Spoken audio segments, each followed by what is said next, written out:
kurang semangat nih. Selamat sore. Oke, pertama saya ucapkan terima kasih teman-teman udah mau hadir di sini.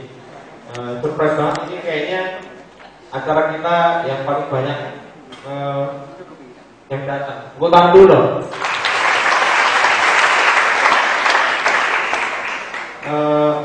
Saya pertama tadi datang ke sini tuh kaget. Kok ada foto saya ini? Kayak calon wali kota. Kayaknya enggak mau gantiin Bu Risma. Kaget pertama. Tapi senang lah bisa ke Surabaya. Ini saya pertama kali datang ke Surabaya. Kotanya gede banget. Mungkin namanya juga kota kedua ya setelah Jakarta ya. Dan ya sayangnya saya ini baru pertama kali ke sana. Seingat saya waktu kecil pernah, cuma kan nggak hafal daerah nama tempat-tempatnya. Jadi itu. Saya mau ngasih materi, mau nanya dulu. Di sini yang udah punya bisnis, yang udah punya bisnis, ayo angkat tangan semua. Enggak, yang punya aja. Atau kecil-kecilan juga nggak apa-apa. Yang penting udah mulai punya bisnis. Oke, separuh ya. Oke. Alhamdulillah, senang saya. Karena materi saya tentang gimana nungguin bisnis, gimana membuat bisnis itu at least kelasnya nggak kecil amat lah gitu. Saya bingungnya di Indonesia ini bisnisnya kelasnya kecil-kecil. Yang saya lihat bukan teman-teman yang lulusan universitas ya, tapi kalau kita datang ke tetangga kita, itu kan sebenarnya bisnis juga gitu. Tapi kenapa kelasnya dari dulu tuh segitu-segitu aja gitu. Kalau ditanya pendapatannya dulu 1 juta, sekarang ditanya 1 juta juga, dan mereka udah senang gitu. Karena ya bisa jawabnya iso urek lah ya. Kalau pakai cuma 1 juta tuh bisa hidup gitu, mereka udah cukup lah gitu. Apalagi kalau saya ke Jogja, soto itu harganya 2.500. Murah sekali gitu, udah bonus es teh lagi. Bonus es teh luar biasa. Kalau ditanya, saya nanya ibunya, kok bisa Bu gitu? Jualannya kayak gitu. Kata dia, yang penting bisa urek kan, yang penting bisa hidup gitu. Nah maksud saya, ya kita ini kan generasi yang berbeda ya, sama generasi yang tua-tua orang tua kita. Orang tua kita dulu hidup di generasi yang tentram, nggak ada internet, informasi nggak ada, sehingga kompetisi itu nggak head to head gitu. Sekarang era kita era yang sangat berbeda, era di mana menurut saya kita lebih head to head sama orang-orang yang jauh dari kita. Kebayang dulu waktu belum ada internet kan, ya kita di Surabaya jualan itu nggak ngaruh sama orang yang jualan di Jakarta gitu, karena jaraknya jauh gitu. Sekarang ngaruh. Sekarang teman-teman yang nggak kompetitif itu sudah pasti trennya turun. Karena eranya era informasi, era dimana semua orang tahu. Saya juga baru tahu kemarin ngobrol sama petani-petani. Petani itu sekarang lebih powerful. Saya happy-nya itu, karena era internet udah datang, era komunikasi. Mereka habis panen itu nge-hold stoknya, terus telepon-teleponan sama beberapa supplier. Udah nggak mungkin lagi ada calon gitu.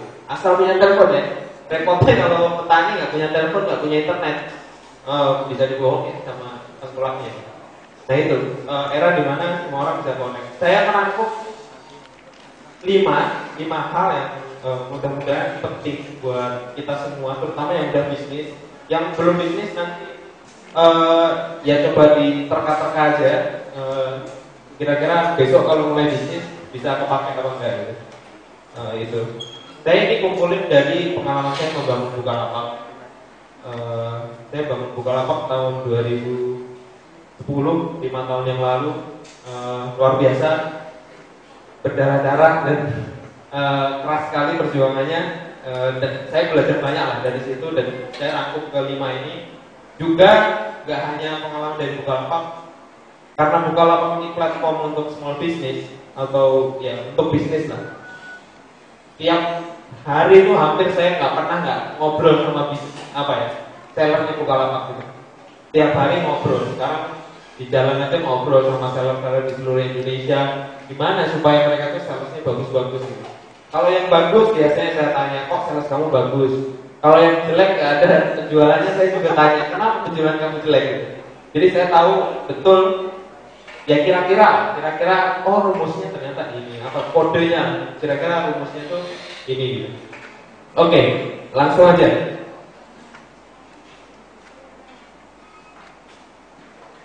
Nah ini. Ya, kira-kira kenapa sih kenapa sih Mas Zaki ini care banget sama small gitu? Small itu kan udah pendapatannya kecil, terus kemudian nggak bayar pajak, terus image-nya tuh jelek banget gitu. Saya sering nulis tentang UKM di media-media tuh nggak ada yang baca ya. Nggak ada yang baca ya. UKM, bagaimana UKM membesarkan apa ya, go global gitu. Nggak ada yang percaya. Beneran, nggak ada yang percaya, nggak ada yang baca. Saya nanya ke friend-nya, yang baca berapa? Kan nulisnya di Detik ya. Mungkin kalau yang nggak baca Detik, saya suka nulis di situ. Yang baca berapa? Wah, nggak laku mas, UKM gitu. Gaji judul aja lah gitu. Membangun bisnis dari nol, wah itu keren gitu. Membangun bisnis ala Steve Jobs, keren gitu. Ya, saya coba belajar gitu. Ternyata kalau diganti kata bisnis itu lebih laku, lebih keren. Atau entrepreneur itu laku tuh. Diganti kata entrepreneur. Tapi saya ada reason kenapa Bukalapak itu sangat concern pada UKM dan kenapa saya yang masih memperjuangkan UKM gitu, atau the small saya nyebutnya. Kelihatan nggak? Kelihatan kan ya? UKM itu mendominasi ekonomi kita. UKM itu sekarang 60% GDP Indonesia. Jadi kalau teman-teman yang melihat misalkan ada entrepreneur tuh yang terkaya di Forbes 100 atau 100 Forbes nomor 1 misalnya kekayaannya 10 triliun atau ratusan triliun, sebenarnya itu cuma minority. Number one Forbes kalau digabung ya UKM ini. Kalau digabung jumlahnya masih lebih besar the small gitu. Jadi mereka sangat besar. Ketika ada krisis, yang pertama ke impact pasti konglomerat rokok. Yang paling tahan ya UKM.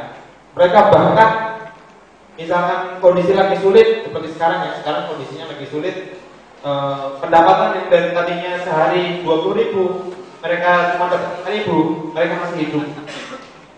Mereka masih apa ya? Isolir lah. Kalau apa? Cuma 5.000 tuh masih bisa hidup lah. Pinjam tetangganya, numpang makan tetangganya masih bisa lah kayak gitu. Tapi kalau yang di atas itu yang sulit. Nah, inilah kenapa mereka lebih tahan banting dan lebih apa ya? Lebih kuat gitu loh. Kalau kita kan ada krisis, makanya dibilang UKM itu ya penjaga ekonomi kita ya. Karena banyak banget orang yang di sini gitu. Dan mereka tahan banting, mau harga naik turun tetap aja, BBM naik tetap aja masih hidup mereka gitu. Itu. UKM itu juga apa? Mereka ternyata ya mempekerjakan banyak orang. Jadi kalau kita yang lulusan Universitas Erlangga, saya lulusan ITB, ada yang lulusan ITS, itu nggak mungkin lah rasanya kerja di UKM gitu. Tapi bagaimana kalau kita punya tetangga yang dia lulusan SMK, lulusan SMA? Saya sangat yakin mayoritas mereka kerjanya di UKM, di usaha-usaha menengah gitu.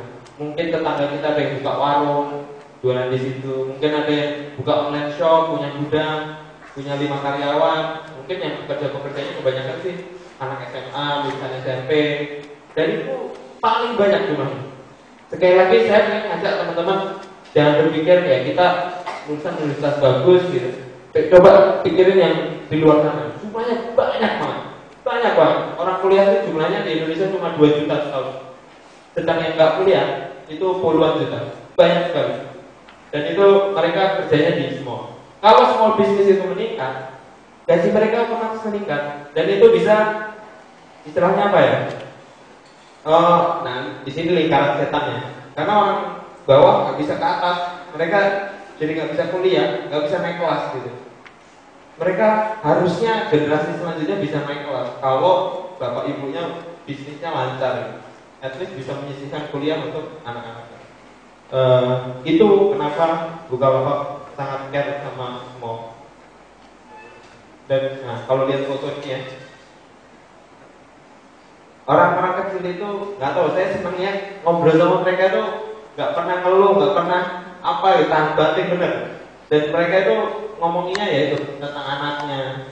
Dulu karena saya sebelum bikin Bukalapak tuh kan ngobrolnya sama CEO bikin website untuk mereka, terus bikin software untuk mereka. Mereka pasti kata pertama apa? Profit, ekspansi, atau revenue harus meningkat. Mereka selalu ngomonginnya begitu gitu. Apa ya? Mereka ngomongnya diri mereka sendiri. Tapi kalau UKM, mereka ngomongnya dream, mereka ngomongin anaknya, mereka ngomongin saudaranya, mereka ngomongin ini tetangganya, lingkungan sekitarnya, seperti itu. Jadi mulia sekali sih mereka ini, dan mereka ya penebar semangat di daerah, di lingkungannya masing-masing. Dan ketika kita bisa meningkatkan kelas mereka, atau teman-teman di sini bisa mempekerjakan mereka, luar biasa menurut saya. Itu. Nah, tadi ya, saya menyelidiki bagaimana usaha itu bisa dari kecil menjadi besar gitu. At least saya nggak berharap teman-teman masuk top list ya. Maksudnya kalau itu kan jatahnya cuma 100 ya, susah banget gitu loh. Saya nggak mau mikir yang mulu-mulu dulu menjadi 100 orang terkaya di Indonesia ya. Saya mau mikirnya sederhana dulu deh. Gimana supaya bisnis kita jalan dulu, at least menggaji diri kita sendiri, at least mempekerjakan tetangga kita gitu. Saya pengen kita memikir seperti itu gitu. Nah ini yang saya bilang big itu at least hidup gitu. Bukan bisnis sekedar punya, bukan bisnis sekedar keren-kerenan nunjukin ke teman, oh saya punya bisnismen gitu, punya kartu nama nih, kayak gitu. Atau ya bilang ke temannya, I'm businessman. Tapi karena itu memang masa depan kita gitu. Seperti itu. Nah ini saya tunjukkan 5 poin saja, mudah-mudahan bisa dicatat. Nah kenapa sebelum ke 5 poin saya ingin cerita sedikit. Kenapa being grow itu matter. Banyak bisnis di Indonesia. Kalau saya ngobrol itu tadi jualan soto 2.500. Mereka tuh yang penting hidup lah gitu. Mereka nggak sadar bahwa di luar tuh ada pergerakan yang sangat cepat gitu. Eranya akan datang era yang sangat kompetitif dan mereka tiba-tiba nggak kerasa gitu. Oh ternyata makin menderita ya. Sebenarnya makin menderita kalau pendapatannya sama gitu. Gitu. Nah ini saya kasih analogi. Mungkin teman-teman yang mau nyoba melipat kertas, kalau punya kertas HVS, dilipat aja 40 kali. Ada yang percaya bisa sampai ke bulan? Panjang lipatannya, tebelnya? Ada yang percaya? Pasti nggak percaya kan? Coba yang jago matematika dihitung. Ngelipat kertas, kalau 4 kali sih tipis banget ya. 10 kali mungkin segini lah. 10 kali tebelnya. Tapi kalau 40 kali sampai bulan. Beneran, ini beneran teman-teman nanti coba itu pakai kalkulator ya 2 kali itu. Atau 2 pangkat 40 sama dengan berjuta-juta meter. Intinya apa? Saya di sini menunjukkan bahwa pertumbuhan itu efeknya dahsyat sekali. Jadi kalau teman-teman mikir di otaknya selalu mikir gimana caranya tumbuh, nanti nggak kerasa gitu. Saya sendiri juga nggak kerasa Bukalapak bisa segede ini. Tapi menurut saya mindset yang membuat saya berbeda itu ketika fokusnya ke diri kita sendiri. Gimana ya caranya saya itu tumbuh ya? Besok lebih baik ya dari hari kemarin gitu. Yang salesnya sekarang 10, mungkin besok 11 deh. Saya kalau usah mikir yang berat-berat dulu. Habis 11, 12 lah, 13. Salesnya meningkat, nanti nggak kerasa, tiba-tiba di ujung, tiba-tiba udah punya mobil, tiba-tiba udah punya rumah gede banget ya. Nah, karena itu proses orang-orang tersebut mikir apa ya? Ya gimana caranya tumbuh? Gimana caranya tumbuh terus gitu. Nah, itu yang mindset yang menurut saya penting sekali untuk menumbuhkan bisnis. Nanti dicoba aja ya. Nah, ini juga Bukalapak dulu juga sangat small, even nggak ada. Kita tuh dulu nggak ada. Tapi kuncinya adalah kita tiap hari tumbuh. Jadi saya selalu bilang teman-teman di Bukalapak, gimana ya tiap hari kita tumbuh 0,1% aja tiap hari. Tumbuh 0,1% aja tiap hari. 30 hari udah tumbuh 3%. 2 bulan tumbuh 6%. Jadi steady growth ini sangat penting dan mungkin teman-teman perlu pikirin gitu. Gimana caranya bisnis itu tumbuh dan harus memang dipikirin terus. Tugas entrepreneur kan mikirin itu terus gitu. Nah, tipsnya seperti apa? Mungkin saya. Nah, ini riset saya. Jadi saya meriset top seller di Bukalapak. Mungkin buat teman-teman yang seller dan juga best seller. Saya amati kenapa top seller itu bisa laku, kenapa best seller itu banyak sekali yang nggak punya transaksi gitu. Itu juga saya amati. Terus juga bisnisnya yang nggak sustain, yang di tengah-tengah ini biasanya naik turun, kadang penjualannya bagus, kadang turun.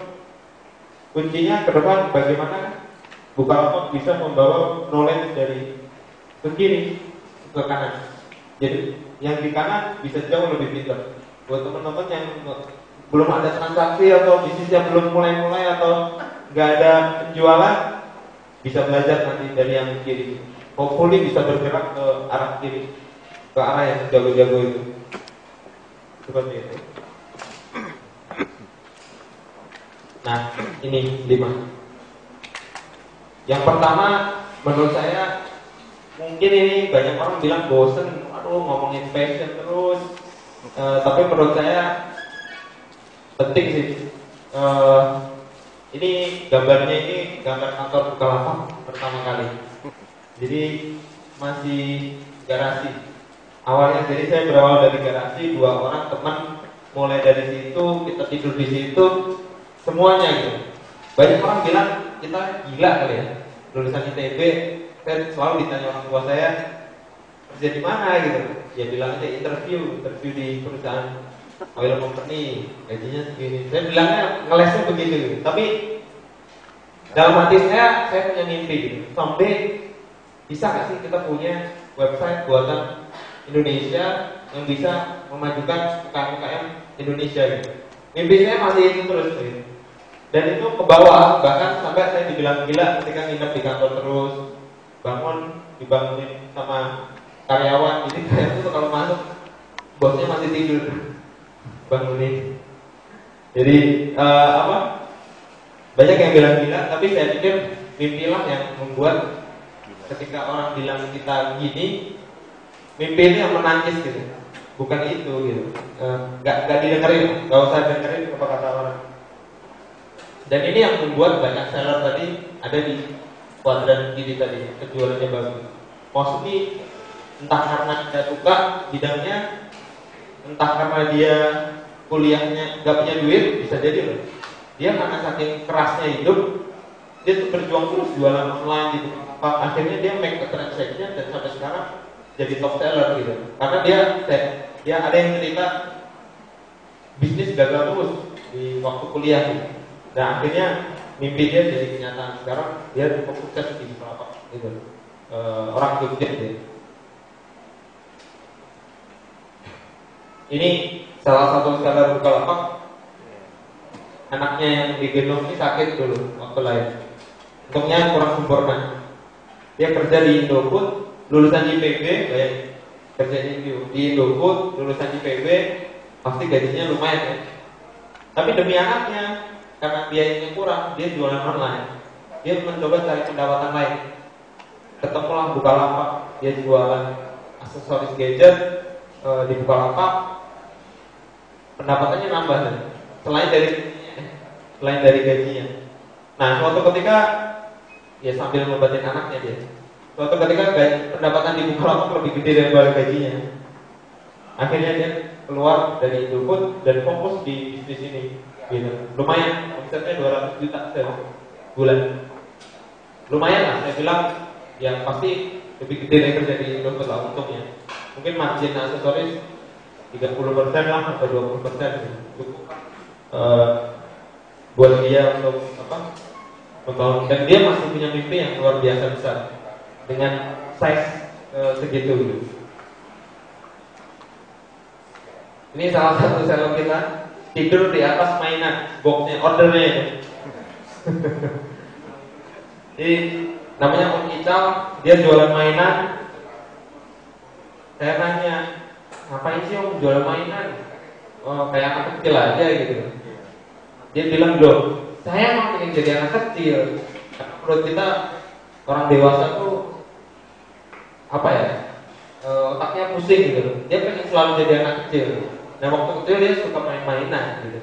Makanya dia jualan mainan, dia mengisi jiwa dia dengan mainan. Sampai sudah 5 tahun ya bisnis dia berjalan, jualan main, dan omset dia gila-gilaan karena mainan. Dan karena passion dia terhadap mainan inilah itu berujung ke hal lain yang luar biasa banyak. Ya salah satunya dia yang menjiwai sekali, tidur di situ. Terus juga dia milih mainan aja mungkin nggak sembarangan gitu. Yang menurut dia ya bagus kan. Jadi itu karena passion gitu. Passion atau dream itu menggerakkan individu-individu ini untuk bisa dia lebih dari hatinya gitu. Beda kan ya? Ditanya customer aja jawabannya mungkin berbeda ya. Kerasa customer itu kalau nanya, barang ini ada nggak? Jawabannya mungkin beda antara orang yang passion sama orang yang nggak passion gitu. Baik. Jadi saya kira ini ditemukan oleh Om Ical waktu dengan mainannya gitu. Nah, ya mungkin masing-masing kita perlu mencari itu apa sebenarnya kita ini. Karena at the end of the day, ketika penjualan sama, saya compare beberapa seller jualannya sama, yang lebih kompetitif itu yang passion. Dengan misalkan saya nih, ada teman saya, misalkan saya jualan mainan, teman saya juga jualan mainan. Kita skalanya sama, duitnya sama, jaringannya sama. Yang membedakan apa lagi? Ya passion. FDN dari dalam hatinya yang membedakan competitiveness dari antar entrepreneur tadi gitu. Dan itu yang saya lihat di diri Om Ical. Dia sangat kompetitif. Nah, kadang kalau biasanya nih ya, dulu saya waktu awal di ITB, saya juga hadir di seminar-seminar gini doang. Kadang ada orang yang ngisi dengan banyak keindahan. Wah nanti 1 miliar, nanti kamu akan jadi gini. Wah motivasi sekali gitu. Kayaknya tuh dunia gampang banget gitu. Kayak di sebelah kiri nih, kayaknya lurus gitu. Padahal nggak gitu. Hukumnya tuh yang kayak kanan gini, ruwet gitu. Jalannya terjal sekali sehingga kita perlu berpikir gitu. Nah, untuk melewati jalan terjal ini kan butuh mental yang luar biasa gitu. Butuh jiwa yang menurut saya tadi ya, passion, dream itu menggerakkan kita gitu. Menjaga kita keluar dari zona itu. Kalau nggak tahan biasanya sih kerja gitu. Ya udah kerja aja gitu. Atau ya ikut siapa gitu. Biasanya. Jadi itu. Nah, oke, itu yang pertama ya. Yang pertama dream atau passion. Intinya sesuatu yang datang dari hati. Nah, saya nggak tahu teman-teman di sini, silakan tanya ke diri sendiri. Kalau belum memulai bisnis ya, kalau sudah memulai bisnis biasanya ya udah jalani aja. Mencoba menyukai dunia itu, it's okay juga gitu. Yang penting itu benar-benar dijalani dan menurut teman-teman maksimal. Kalau belum, silahkan dicari karena itu luar biasa, efeknya luar biasa. Saya sendiri udah merasakannya. Yang kedua itu fokus. Nah, buat teman-teman yang bisnisnya masih sampingan, cara saya bukan bermaksud menjerumuskan ya, tapi please choose only one fokus. sebelum semuanya jalan. Kalau misalnya teman-teman merasa percaya diri kerja aja, fokus di kerjaan masing-masing, bangun karir di tempat-tempatnya.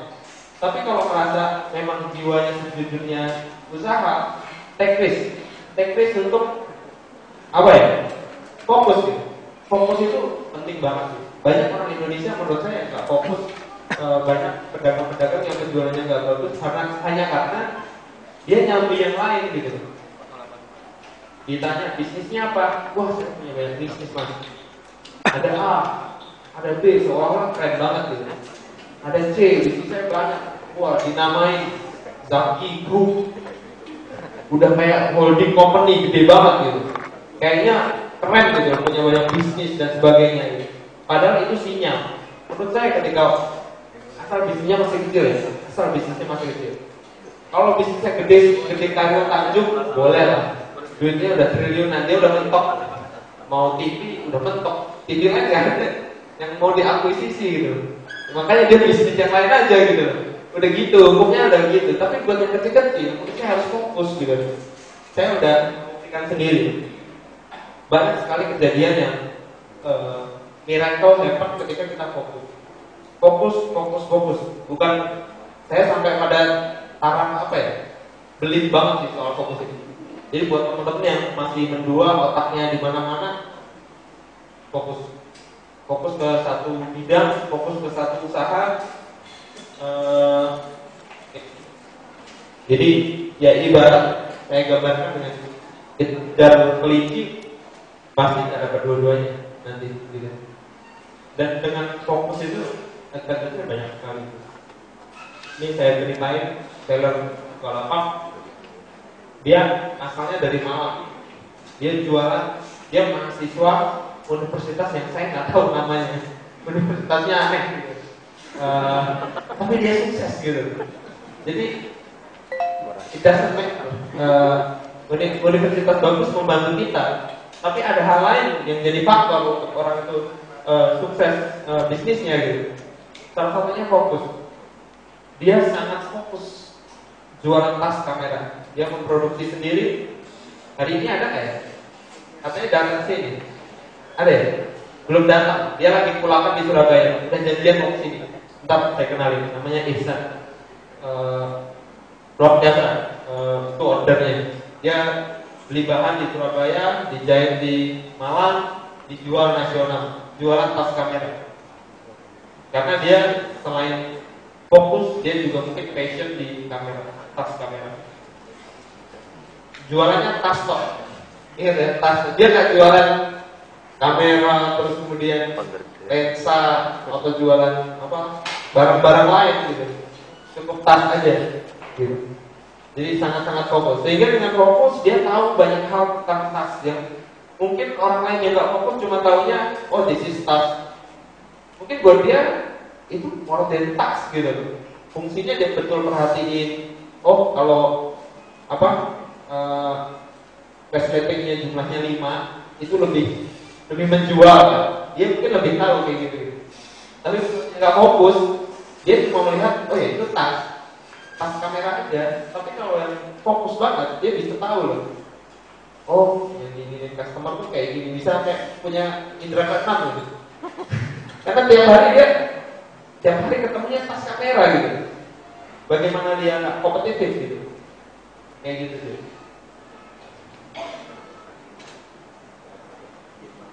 Nah, fokus ini artinya kenapa fokus itu penting? Nanti juga hubungannya dengan yang ketiga. Yang ketiga itu adalah target dan goal. Saya mau cerita sedikit soal target dan goal. Waktu saya mulai usaha atau mulai Bukalapak, saya tuh nggak tahu istilah target. Yang penting saya modalnya tadi nekat, bonek lah. Kalau di sini banyak bonek kan? Banyak lah ya bonek ya. Nekat, pokoknya semangat, terus kemudian cuma fokus gitu. Belakangan saya baru tahu istilah target dan goal. Dan itu juga saya belakangan baru tahu ternyata banyak yang bilang masyarakat timur atau Indonesia atau